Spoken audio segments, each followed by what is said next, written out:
Hello বন্ধুরা, স্বাগত তোমাদের সবাইকে সোলো লেভেলিং এর পর্ব 13তে। এই পর্বের শুরুতেই আমরা দেখতে পাই সাং জিনভো অত ভিড়ের মধ্যে সে দাঁড়িয়ে থাকে আর সে ভাবতে থাকে কি হলো, এত ভিড় কেন, সবাই কি তাহলে সবকিছু জেনে গেল? না না, এটা তো হতে পারে না। যাই হোক, কিন্তু আমাকে তো ভেতরে যেতে হবে। এই বলেই সে সমস্ত রিপোর্টারদের মাঝখান দিয়ে যেতে শুরু করে। আর এখন সে একটু ভেতরে গেলে একটা লোক তাকে বলে, এই তুমি কে, ভেতরে ঢুকছো? তুমি কি হান্টার্স অ্যাসোসিয়েশনের কেউ? যার উত্তরে সাং জিনভো বলে, না সেরকম তো না, তবে আমার অ্যাসোসিয়েশনে একটু কাজ আছে। আর তার উত্তরে বডিগার্ডটা জানায়, এখন না, এখনো সব কিছু হবে না, এখন চলে যাও। আর তাকে দেখি এই সময় পিছন থেকে একটা লি ভাবে, এরা কারা ভাই, সত্যি এত বিরক্ত করে না। আর এখন বডিগার্ড থেকে আবার ধমকি দেয় যে তুমি এখন ভিতরে ঢুকতে পারবে না, এখান থেকে চলে যাও। আর এমন সময় মিস্টার গো সেইখানে চলে আসে আর বলে, তুমি কাকে চলে যেতে বলছো? এই ছেলেটা এখানকার অতিথি, ওকে ভেতরে ঢুকতে দাও। এই বলেই মিস্টার গো সাং জিনভোকে নিয়ে ভেতরে চলে যায়। আর এখন এই ঘটনা দেখে সমস্ত রিপোর্টাররা ভাবে, ওই ছেলেটা আবার কে, যাকে হান্টার অ্যাসোসিয়েশনের চেয়ারম্যান নিজে এসে নিয়ে গেল? আমরা তোর ব্যাপারে কিছুই জানি না। আর এই ঘটনা দেখে লি খুবই রেগে যায়। সে ভাবে, এই ছেলেটা আমার পুরো শো অফটা নষ্ট করে দিল। তাই সে এখন তার পাশের বডিগার্ডকে বলে, এই খবর নাও তো এই ছেলেটা কে, আমিও জানতে চাই যে অ্যাসোসিয়েশনের লিডার পার্সোনালি কাকে ভেতরে নিয়ে গেল। আর এরপরে সে মনে মনে ভাবে, তাহলে এখন আর মিডিয়ার সামনে দাঁড়িয়ে থেকে লাভ নেই, বরঞ্চ আমি যাই আমার ইভ্যালুয়েশনটা করিয়ে আসি। আর এখন সে হান্টার্স অ্যাসোসিয়েশনের বিল্ডিং এ ঢুকতে গেলে ও জিনচুল থেকে আটকে দেয় আর বলে, এখন অন্য একটা হান্টারের রি ইভ্যালুয়েশন হচ্ছে আর সেটা 11টার সময় শেষ হবে, তারপরেই একমাত্র তুমি ভেতরে যেতে পারবে। যেটা শুনে লি একটু অবাক হয়। সে এখন তার মোবাইলে দেখে যে 10:30 বাজে। সে মনে মনে ভাবতে থাকে, এমন কে আছে যার ইভ্যালুয়েশন হচ্ছে এখন? তাহলে কি সেটা ওই ছেলেটাই যাকে চেয়ারম্যান ভেতরে নিয়ে গেল? আর এই সমস্ত ভাবার পরে লি ও জিনচুলকে বলে, সমস্ত রিপোর্টাররা দাঁড়িয়ে আছে আমার ইভ্যালুয়েশনের জন্য, আমাকে এখনই যেতে হবে। এমনকি চেয়ারম্যানও তো এই বিষয়ে জানে, কিন্তু ও জিনচুল তার কথার কোনো পাত্তাই দেয় না। যার পরে ও জিনচুল তার সামনে গিয়ে বলে, তুমি বুঝতে পারছো না যে আমি কে? আমি হলাম লি মিনসুং, দ্য ওয়ান অ্যান্ড অনলি লি মিনসুং।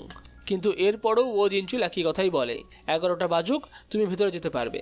আর এই কথা শুনে এখন লি একটু রেগে যায় আর বলে, তুমি কি জানো যে ইউজিন কনস্ট্রাকশন এই হান্টার অ্যাসোসিয়েশনের কত বড় স্পন্সর? আর আমার বাবা লি ওন গিও এই ইউজিন কনস্ট্রাকশনের ভাইস প্রেসিডেন্ট। সেই হিসাবে আমি যা বলবো তোমার কিন্তু সেটা শোনার দরকার। আর তাছাড়া তুমি কি দেখতে পারছো না এখানে কত রিপোর্টাররা দাঁড়িয়ে আছে? তুমি এতগুলো ক্যামেরার সামনে আমার সঙ্গে এরকম কিভাবে করতে পারো? তুমি শিওর তো যে তুমি যেটা করছো সেটা ঠিক? যার উত্তরে ও জিনচুল জানায় যে হ্যাঁ, সে ঠিকই করছে। যেটা শুনে এখন লি খুবই রেগে যায়। সে বলে, আরে কে আছে ভিতরে, ওই হান্টারটা কতটা স্পেশাল? যেটা শুনে এখন ও জিনচুল বলে, যদি আমি তোমাকে বলি ওই হান্টারটার পাওয়ার সম্বন্ধে, তাহলে তুমি কি দাঁড়িয়ে থাকতে পারবে তো? এখন অন্যদিকে আমরা দেখতে পাই যে চেয়ারম্যান গো সাং জিনভোকে নিয়ে ভেতরে যাচ্ছে। সেই সময় সে বায়েক ইয়োনো আর জংইনকে দেখতে পায়। সে বলে, এরা দুজন এখানে প্রায় 1 ঘন্টা ধরে অপেক্ষা করছে। এরপরে গো সাং জিনভোকে বলে, প্রায় 2 বছর হয়ে গেছে আমাদের দেশে লাস্ট এস র্যাঙ্ক হান্টার এসছে। আর এখন হান্টার্স গিল্ড যেহেতু তোমার স্কিল নিজে থেকেই দেখেছে, তাই ওরা কিন্তু তোমাকে রিক্রুট করার জন্য বসেই আছে। যাই হোক, এখন সাং জিনভো একটু ভেতরে গেলে তার সঙ্গে একটা লোকের দেখা হয় যে তার ইভ্যালুয়েশনটা করবে। সে তাকে জিজ্ঞাসা করে, ইভ্যালুয়েশন করার আগে আমি তোমার কিছু স্কিল দেখতে চাই, তাহলে আমি বুঝতে পারবো যে তুমি কোন ক্লাসের মধ্যে পড়ো। যার পরে সাং জিনভো তার একটা শ্যাডো বিস্টকে সামান করে, যেটা দেখে ওই লোক তো চমকে যায়। কিন্তু মিস্টার গো এই সময় বলে, এটুকুই তো না, তুমি নিশ্চয়ই আরও করতে পারবে, তাই না? আর তার এই কথা শুনে সাং জিনভো ভাবে, সত্যি এখন অনেকে দেখেই ফেলেছে, তাই আমার আর লুকিয়ে লাভ নেই। এই বলে সে তার সমস্ত শক্তিশালী শ্যাডো বিস্টগুলোকে সেখানে ডাকে। যেটা দেখে মিস্টার গো এমনকি বায়েক ইয়োনো আর জং ইনও চমকে যায়। আর এরপরে সাং জিনভো বলে, আমি এরকম প্রায় আরো 100টা সামান করতে পারবো। যেটা শুনে তো ওই ইভ্যালুয়েশন করার লোক পুরো চমকে যায়। এদিকে বায়েক ইয়োনো ভাবে যে সাং জিনভোর শক্তির লেভেল সত্যি আলাদাই।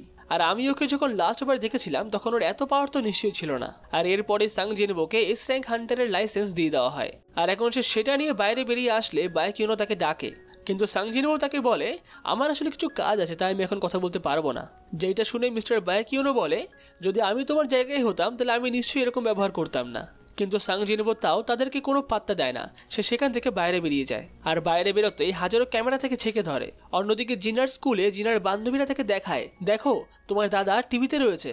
যেটা শুনে এই সময় জিনাও চমকে যায়। সে ভাবতে থাকে তার দাদা আবার এস র্যাঙ্কের হান্টার হলো কবে থেকে। আর এখন আমরা 10 মিনিট আগের একটা ঘটনা দেখতে পাই, যে এখানে লি সমস্ত ইন্টারভিউয়ারদের সামনে দাঁড়িয়ে বলছিল, আমি যদি কোনো লো র্যাঙ্কও পাই তাও আমি লড়াই করব ম্যাজিক বিস্টদের সঙ্গে, আর আমার ফ্যান্সদেরকে আমি অলওয়েজ সাপোর্ট করব। আমি এটা প্রমিস করছি যে আজকে আমি যেই র্যাঙ্কই পাই না কেন আমি একটা হান্টারই হব। যেটা শুনে এখন রিপোর্টাররা কথা বলতে শুরু করে, বাহ, লি মিনসুং তাহলে এখন অ্যাক্টর হওয়া ছেড়েই দেবে। আর রিপোর্টারদের এরকম করা দেখে লিয়ের খুবই ভালো লাগে। সে বলে, হ্যাঁ এটাই তো আমি চাইছিলাম। আমি এশিয়ার সব থেকে বড় ফিল্ম স্টার, আমাকে নিয়েই তো সবাই কথা বলবে। আর এখন কোনো একটা রিপোর্টার প্রশ্ন করে, আচ্ছা আপনি যদি কোনো লো র্যাঙ্ক পান তাহলেও কি আপনি অ্যাক্টর হওয়া ছেড়ে দেবেন? যেইটা শুনে লি মনে মনেই ভাবতে থাকে, লো র্যাঙ্ক তো হবেই না, আমার অলরেডি ইভ্যালুয়েশন হয়ে গেছে, আমি একটা এ র্যাঙ্কের হান্টার, শুধু আর কিছু সময় বাকি, তারপরেই আমি হান্টিং করবো আর মিলিয়নে ইনকাম করব। আর তারপরে সমস্ত লোকজনেরা আমার ফ্যানও হয়ে যাবে যে আমি একটা ভালো লাইফ ছেড়ে হান্টিংয়ে জয়েন করেছি, কারণ আমি আমার লোকজনদের বাঁচাতে চাই। আর এই স্টোরিটা তখন সবার ভালো লাগবে। আর এরপরে সে বলে, আমি ধন্যবাদ জানাতে চাই ফিল্ড গিল্ডের মাস্টার লিম টাইগিওকে, যিনি আমাকে তার গিল্ডে জয়েন করাচ্ছেন। কিন্তু তার এই কথা এখন লোকেরা শোনে না। সমস্ত রিপোর্টারদেরই ফোন বাজতে শুরু করে আর সবাইকে একটা কথাই বলা হয়, সাউথ কোরিয়ার 10 নম্বর এস র্যাঙ্ক হান্টার এক্ষুনি বেরিয়েছে। আর তারা সবাই কোনো রকম দেরি না করে চলে যায় সাং জিনভোকে দেখতে। যেটা দেখে এই সময় লি মিনসুং খুবই রেগে যায়। আর এখন সমস্ত রিপোর্টাররা গেটের বাইরে দাঁড়িয়ে থাকে সাং জিনভোর জন্য। তারা সবাই এরকমও বলে যে আজকে একটা এস র্যাঙ্ক হান্টারের ইভ্যালুয়েশন, তাহলে এইটা কি আমাদের আগে জানানো দরকার না? এই সময় লি মিনসুংকে কেউ পাত্তাই দেয় না। সে রাস্তায় বসে বসে ভাবতে থাকে, আজ কি কোনো একটা এস র্যাঙ্ক হান্টারের রিভলিউশন রয়েছে? আর এখন সাং জিনভো বাইরে বেরোলে সবাই সাং জিনভোর ফটো তুলতে শুরু করে। মাইনিং টিমের লোকজনেরা এখন সাং জিনভোকে খবরে দেখতে পায়। যেটা শুনে প্রথমে একটা লোক বলে, ঠিক ও খবর এসছে তাই না, নিশ্চয়ই কোনো বড় ক্রাইম করেছে তাই না? কিন্তু তারপরে তারা দেখতে পায় সাং জিনভো কিচ্ছু করেনি, সে সাউথ কোরিয়ার 10 নম্বর এস র্যাঙ্ক হান্টার। অন্যদিকে মিস্টার সংও এখন এটা দেখতে পায়।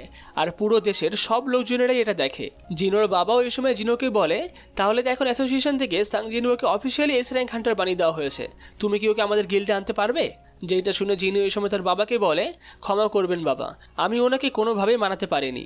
উনি বলেছেন যে উনি নিজের একটা গিল্ড বানাবেন, আর আমাকে সেখানে ভাইস গিল্ড মাস্টার হতে বলছেন।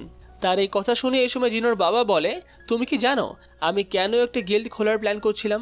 যেটা শুনে জিনো উত্তর দেয়, কেননা এই বিজনেসটা খুবই প্রফিটেবল তাই। যেটা শুনে চেয়ারম্যান বলে, এরকম একদমই না, আমার কাছে এখন যা টাকা আছে সেটা দিয়ে আমার কোনো কিছুর অভাব হচ্ছে না, আমি ফালতু ফালতু আরও কিছু টাকার জন্য ওরকম একটা গিল্ড খুলবো না। যার পরে জিনো জিজ্ঞাসা করে, তাহলে কিসের জন্য? আর তার বাবা জানায় যে তাদেরকে প্রোটেক্ট করার জন্য।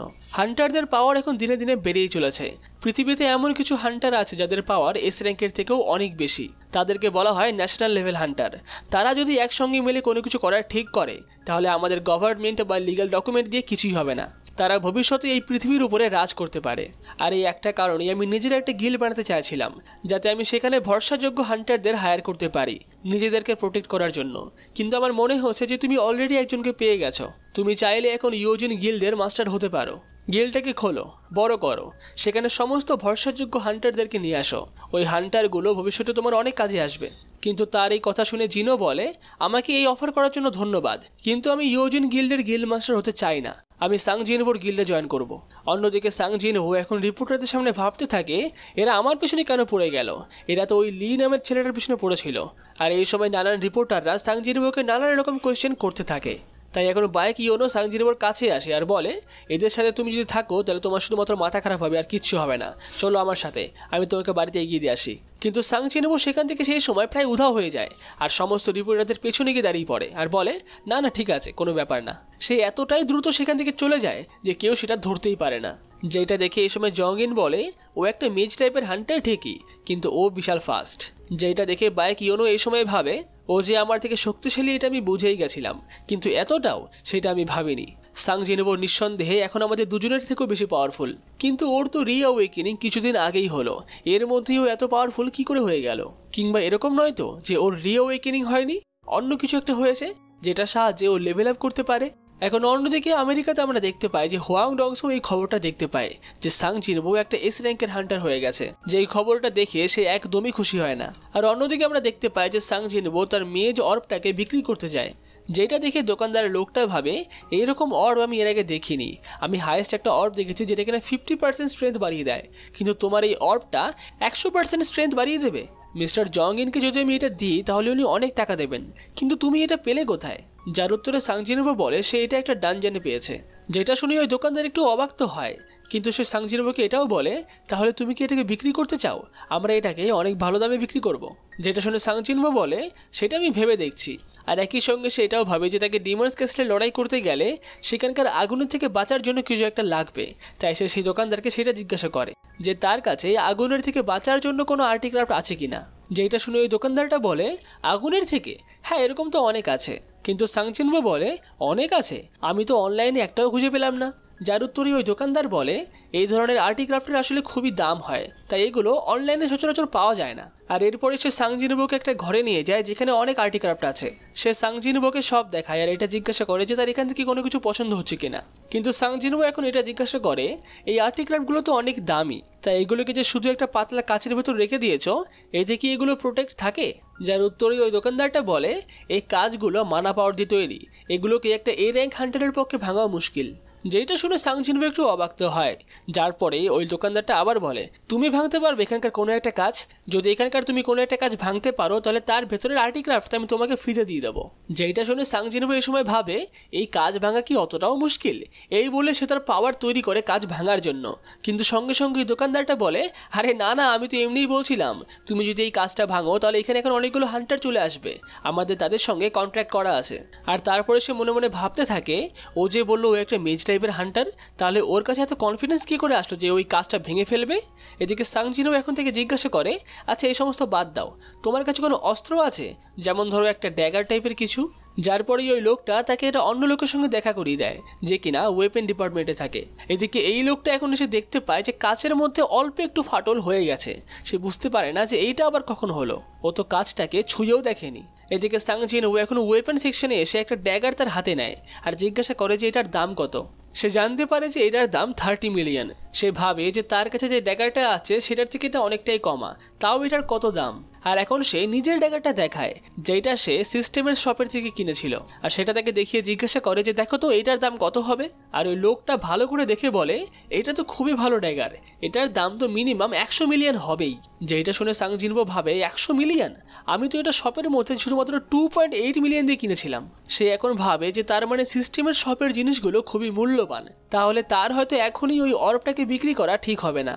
অন্যদিকে হান্টার্স গিল্ডের বিল্ডিংয়ে বায়োকিওনো এখনও ভেবে চলছিল এটা কি আদৌ সম্ভব যে কোনো একটা হান্টার কনস্ট্যান্টলি লেভেল আপ করছে। আর যাই হোক না কেন, আমি এইটুকু তো শিওর যখন আমি ওকে প্রথমবার রেড গেটের সামনে দেখেছিলাম তখন ও এখনকার থেকে অনেকটাই কমজোরি ছিল। যাই হোক, ও আমার গিল্ড কেনই বা জয়েন করবে যে এখানে ও এত পাওয়ারফুল যে ও নিজেরই গিল্ড বানাতে পারে। আর আমার গিল্ড হোক বা যারই গিল্ড হোক, ওর পাওয়ার যদি এইভাবেই বাড়তে থাকে তাহলে খুব তাড়াতাড়ি ও সব থেকে শক্তিশালী গিল্ড বানিয়ে ফেলবে। আমি জংইন আমরা শুধুমাত্রই আমাদের সময় নষ্ট করছি। আর এরই সঙ্গে সোলো লেভেলিংয়ের পর্ব 13 এখানে শেষ হয়। পুরো ভিডিওটি ভালো লেগে থাকলে ভিডিওটিকে অবশ্যই লাইক করবে আর পরের পর্ব দেখার জন্য চ্যানেলটাকে অবশ্যই সাবস্ক্রাইব করে রাখবে।